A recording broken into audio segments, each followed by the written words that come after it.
today is a great day, and I should have started laundry way this morning, but I did not. I'm hoping that it stays cloudy today, and if not, I will do the laundry tomorrow morning early so that I can get that done before the heat of the day and the humidity, really, because it's not really that hot, but it's humid. So I'm on my way to go pick up Poppy. He has to go to work and needs a ride. So I already took Ben to school. I've done my second exchange. I have like a whole lot of things to do. And then I realized that the dishwasher isn't draining the water. Now, I don't know anything hardly at all about dishwashers because I don't use them. I just wash the dishes. I feel like there's such a long usage of water when you use a dishwasher that to me it's just easier to wash the dishes, because really there's hardly any dishes.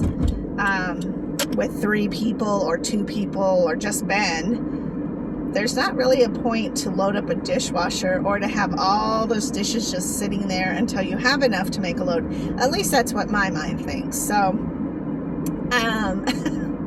I turned it on like I have before, and granted, I probably have used it 3 times, maybe, but I decided to go ahead and put a cycle through because I only had a little bit of dishes, so I just threw them in there, and then I did the cycle, and the water's just sitting in the bottom of the dishwasher. So I'm trying to clean up the house because I always have this like paranoid feeling when the maintenance people come in, like feelings of judgment, feelings of, I don't know, mostly judgment, because like I like to have a clean house anyways. And so when that happens, or I'm a little bit behind, because yesterday was a little bit crazy and I ended up making like sandwiches and stuff, but like some of the stuff was just still out. You know, it happens, right? You have a busy day, you just don't clean up the kitchen right away. Well, now I'm trying to clean up the kitchen, but it's hard because like I want to do the dishes, but how do I do the dishes? Because the dishes literally sit in the dishwasher rack to dry. And so I don't know. So it's a little bit like hectic. I vacuumed this morning, which I like to do anyways. Having been and his flint napping tends to really make, sometimes vacuuming has to happen like quite often. Oh, I look so tired. I'm really tired. Last night I danced a lot, which was really great, and I got all my steps in on my Fitbit, so I was really glad about that. I haven't gotten Smokey back. I know I want to try to get Emma too, like to take turns. I feel like I'm so behind in so many other things that I don't have adequate space for them yet. I really have got to get my selling stuff, like on Marketplace, under control, because there's just so much stuff there to deal with, and try to create a space that's going to be for the dog dishes, and things like that. So I'm just trying to get things figured out. Yeah, I don't know. It's a little tough, but it's really funny because Marshall came around the corner this morning and he chewed up all his apples because he loves apple. And I put him outside because the day is so nice that he can be outside for a couple hours. And then I started thinking, like, I wonder if I want to hibernate him or not. Is that what it's called? Because he hibernates, right? Is he like a bear? Is that what it's called? I forget. I think it is called hibernation, right? Any animal that goes to sleep for the winter is hibernating. I don't know that I want to do that with Marshall, and I've had other tortoises and turtles that I did not hibernate, and they just stayed awake all winter, and I just fed them and they were fine. And obviously I didn't put them outside because it would be cold for them, considering they wanted to be warmer. But maybe I could figure out something, I don't know, something to do with them so that I don't know, because I just feel weird putting him in a box, in a closet, even though that's a typical form of how you hibernate your tortoises or turtles, you know. But then, I don't know. I'll have to think about that, because I definitely love him and I like him coming out, and you know, it's almost like you don't remember he's there, but you do. But then you see him and you're like, oh, Marshall, you know, and he comes running around the corner so he can eat. And it's just a really cool pet. It really is. It's a cool pet, but it is still a pet you have to pay attention to. You can't just ignore them. I had tortoises and turtles outside before in like a brick enclosure, but that takes a lot because they do like to dig, and they're natural diggers. But they'll dig out of an enclosure, and then they'll run away without realizing they're running away. So you have to like put chicken wire in the ground, and then I put chicken wire and bricks so they couldn't get out, or dig out, I should say. And then they were able to be outside in an enclosure, and I actually had plants.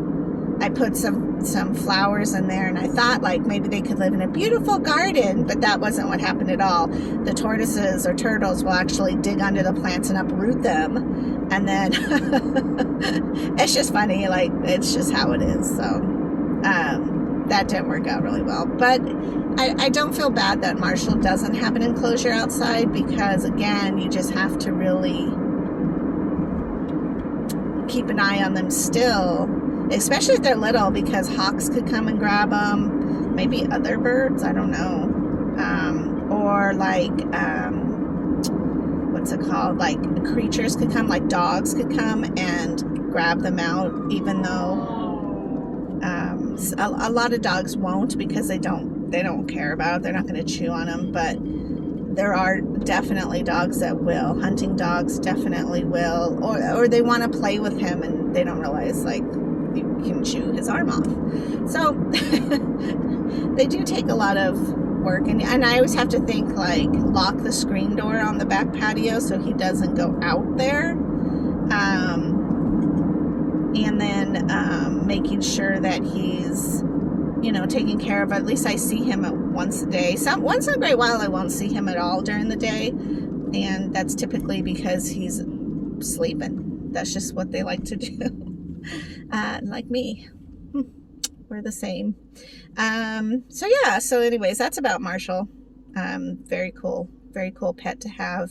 But remember that a tortoise I think could bite you, but without any malicious feeling behind it. Like he'll go after my toes sometimes because he thinks that my nail polish actually is like a blueberry. But it's not even a bite. It's more like he just bumps it with his beak. I don't know if that's what you call a tortoise's mouth or not, but it seems like it's like more of a beak. However, turtles will bite your fingers. Turtles will definitely hunt your toes, and they have a bit more of a snap feeling because they're used to eating worms and mealworms and crickets and, you know, maybe lizards, I don't know, other kind of creatures like that. And you always want to make sure that you keep that area clean because, you know, that's like germy. Anyways, so if you do decide you want to get a tortoise or a turtle, those are kind of the basic differences. And then some of them need, you know, like if they're from back east and they're in a lot of humidity, then they need that. So, you know, there's a little bit more to consider. I just prefer like the deserty type so that I'm not having to do that much effort to recreate an environment that they're already used to. So they're used to the heat here. They're used to the, you know, maybe not so much water. They're used to all kinds of different things. Oh, and it was interesting because when we went camping and we came back, we were gone one night, granted, okay, and I left his dandelions out on his plate when we left, so that way while we were gone and he got hungry, he would be able to eat. And I did notice when I got back that he had eaten, But what was funny was the day after, he kept running around the corner and he was like, Mom's here, and he just wanted me to hold him. And how I know is like he'll hit me with his beak on my toes, and so I'll pick him up and I'll like, hi Marshall, and then I put him down a couple times and he would still jump. No, he would not jump, but he would still like continuously hit me with his beak. And so I just held him for a little while, so he must have missed us when we were gone. And then but now he's all scooting about like, we're old news. Anyways, as for dialysis, everything's really good. Yesterday I did, or the day before, so that would have been Monday? Yeah, Monday I did 4 full exchanges.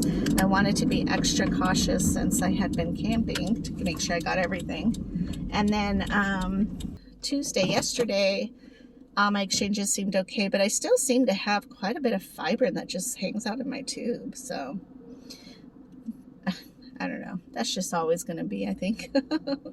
And then today I went ahead and did my exchange, and I drained 22, which is pretty unusual for a morning. Usually my morning is I put in 2,000 at